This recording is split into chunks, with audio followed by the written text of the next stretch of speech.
View on CNN that aired Sunday. President Obama acknowledged the United States played a role in the ouster of Ukraine's elected president, Viktor Yanukovych, last February. Mr. Putin made this decision around Crimea and Ukraine, not because of some grand strategy, but essentially because he was caught off balance by the protests in the Maidan and Yanukovych then fleeing after we had brokered a deal to transition power in Ukraine. President Obama's comments made headlines in Russia. This is Russian Foreign Minister Sergey Lavrov. I have two comments which are important.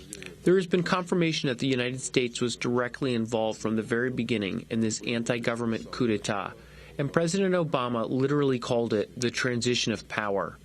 Secondly, I'd like to note that Obama's rhetoric shows Washington's intention to continue doing everything possible to unconditionally support Ukraine's authorities, who have apparently taken a course towards a military solution to the conflict. That's the Russian foreign minister, and before that, President Obama. Yeah.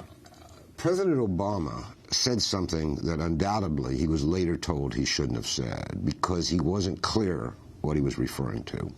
Many people have argued that the United States organized a coup in February to overthrow the president of Ukraine and bring to power this new pro-American, pro-Western government.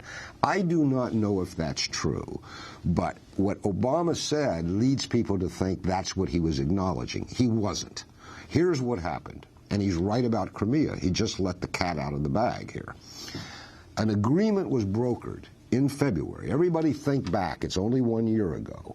Foreign ministers of Europe, as violence raged in the streets of Kiev, rushed to Kiev and brokered a deal between the sitting president and the opposition leaders, Yanukovych, that he would form a coalition government and call new elections in December.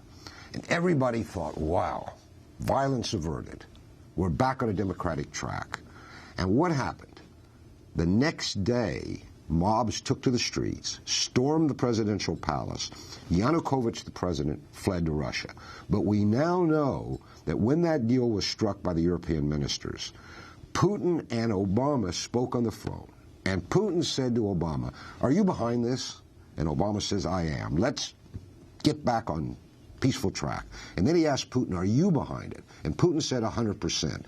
And the next day this happened. So something happened overnight. Obama lost control of the situation. He didn't know what was going on. But when he says that they negotiated a peaceful transition to power, he's not referring to the overthrow of Yanukovych. He's referring to the deal he signed on to keep the Ukrainian president in office for another 8 or 9 months until national elections. So he's now confirmed the Russia dark suspicions that the CIA or somebody carried out a coup. I'm sure he regrets having said that, but it is completely unclear to me, I voted for him twice, whether President Obama understands what's going on in Ukraine, because he said a number of things that are so divergent from the historical record that either he's getting bad advice or he's not paying attention. I don't know which.